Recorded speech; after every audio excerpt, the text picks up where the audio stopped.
नमस्कार मित्रांनो. आपण पूर्ण जगाला सांगत असतो की भारत ही जगातील सर्वात मोठा लोकशाही असलेला देश आहे.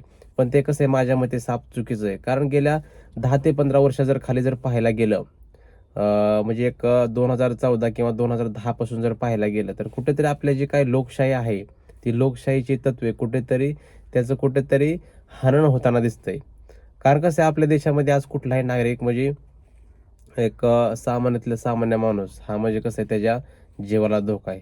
कारण का तुम्ही बघू शकता, जर केंद्रात असो किंवा राज्यामध्ये असो, हे एक म्हणजे भाजपाची सत्ता आहे. हे तर कसं आहे, सगळ्याला माहीत आहे. पण कसं आहे, जर सरकारच्या विरोधामध्ये जर कोणी जर आंदोलन केलं, रस्त्यावर म्हणजे उतरलं, तर त्याला देशद्रोही समजून त्याच्यावर देशद्रोहाचा गुन्हा दाखल केला जातो आणि त्याला तुरुंगामध्ये डांबून टाकलं जातं. दुसरी गोष्ट म्हणजे, जर आपल्या देशातील जो काही आदिवासी समाज आहे, ह्या लोकांनी किंवा ह्या समाजांनी जर त्यांच्या कसं आहे, त्यांच्या हक्कासाठी, त्यांच्या मागण्यासाठी जर रस्त्यावर उतरून आंदोलन केलं, तर त्यांना नक्षलवादी समजून त्यांना सुद्धा त्यांच्यावर कसं आहे, आरोप म्हणजे द्रोहाचा आहे, त्यांना गुन्हे लावून त्यांना तुरुंगात टाकलं जातं. ही सत्य परिस्थिती आहे. दुसरी गोष्ट म्हणजे, शेतकरी असो, दलित वर्ग असो किंवा वेगवेगळे जे काही इतर जे काही समाजाचे लोक आहेत किंवा जो काही समाज आहे, त्याला कसं आहे, म्हणजे कुठल्या ना कुठल्या कसं आहे, जर सरकारच्या विरोधामध्ये जरी बोललं, तरी त्याला डायरेक्ट म्हणजे एक ते देशद्रोही किंवा हिंदू विरोधी म्हणून त्याच्यावर म्हणजे एक छाप मारली जाते. हे सध्या आपल्या देशामध्ये तो प्रकार चालू आहे आणि आपण कुठल्या म्हणजे तोंडाने सांगू शकतो की आपला हा भारत हा एक म्हणजे लोकशाही असलेला देश आहे. तो आधी होता, आता सध्या तर म्हणता येणार नाही. कारण का, आपल्या देशातील सुद्धा ज्या काही वेगवेगळ्या ज्या काही संस्था आहेत, संवैधानिक संस्था, त्यांना स्वतःचा अधिकार घेण्याचा त्यांना हक्क दिला आपल्या संविधानाने. पण ते तसं करत नाहीत. ते कुठेतरी सरकारच्या विरोधामध्ये सरकारच्या दबावाखाली ते काम करतात. ते सरकारचे कठपुतलीसारखं आणि जसं सरकारची चमचेगिरी आणि सरकार जसं सांगेल तसं ते काम करताना दिसत आहेत. सर्वात महत्त्वाचं म्हणजे निवडणूक आयोग. निवडणूक आयोगाची भूमिका काय असते, तर आपल्या देशातील ज्या काही पूर्णपणे ज्या काही निवडणूक आहेत, ते केंद्रापासून ते ज्या काही स्थानिक लेवलच्या ज्या काही निवडणुका असतात, ते एक निष्पक्षपणे आणि एक स्वतंत्रपणे घेण्यात यावा आणि पारदर्शकपणे व्हाव्यात, ही त्यांच्यावर जबाबदारी सोपवलेली आहे आपल्या संविधानाने. पण तसं ते करत नाही निवडणूक आयोग. कसं आहे, वेगवेगळ्या आपल्या देशातील जे काही जनता असो किंवा जे काही विरोधी पक्ष असो, हे वेगवेगळे स्पष्टीकरण मागतंय निवडणूक आयोगाला ईव्हीएम मशीन बाबत. पण अजून हे निवडणूक आयोग स्पष्टीकरण द्यायला तयार नाही.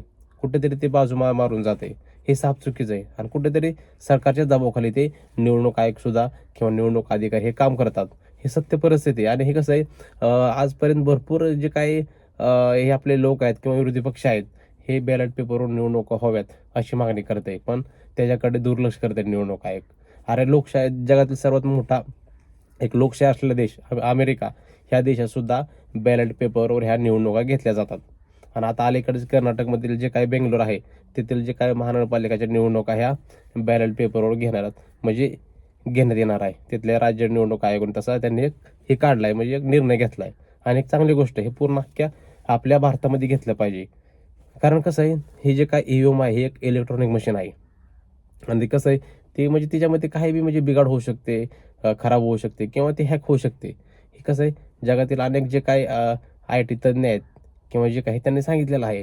पण आपलं गव्हर्नमेंट हे आणि जे काही निवडणूक आहे, हे पूर्णपणे सरकारच्या ताटाखालचं मांजर आहे, हे असंच म्हणावं लागेल आणि तशी परिस्थितीच आहे. दुसरी गोष्ट म्हणजे, सध्या देशामध्ये कसं आहे, जे काय कोण हिंदू विरोधामध्ये बोललं तर लगेच त्याला मुस्लिम समजलं जातं. ही सध्या परिस्थिती आहे आणि सरकारच्या विरोधामध्ये बोललं तरी सध्या तो देशद्रोही ठरवलं जातं. ही सध्या आपल्या देशामध्ये परिस्थिती आहे. आपण कुठल्या तोंडाने म्हणू शकतो की लोकशाही आपला देश आहे? कसं आहे, आपला कुठेतरी ही पूर्णपणे सरकारच्याच हाताखाली म्हणजे हे म्हणजे त्यांच्या ज्या काही संस्था आहेत, ह्या काम करत आहेत, असं आहे. दुसरी गोष्ट म्हणजे, सर्वात महत्त्वाचं जे काय आपलं लोकशाहीचा चौथा आधारस्तंभ म्हणजे मीडिया आहे. मीडियाचं काय काम असतं, जर सरकार जर काय चुकीचं काम करत असेल, तर त्यांच्या ज्या काही चुका बाहेर काढून त्या जनतेला दाखवणं आणि सरकारला विचारणं, हे मीडियाचं काम असतं. पण मीडिया सध्या काय करते, सरकारच्या ताटाखालचं मांजर आहे. सरकार जे सांगेल त्याच बातम्या दाखवायच्या आणि जे चुकीच्या बातम्या दाखवून आणि उगीच फुगटा आणलेल्या आणि फुगीर बातम्या दाखवून उगाच जनतेमध्ये काय तर भ्रम निर्माण करायचा. हे सध्या असलं राजकारण चालू आहे. त्याच्यामुळं कसं आहे, सध्या आपल्या देशामध्ये कसं आहे, सरकारच्या विरोधामध्ये कुणी काही बोलायचं नाही. तो सरकारच्या विरोधामध्ये बोलला तर तो देशद्रोही ठरवला जातो.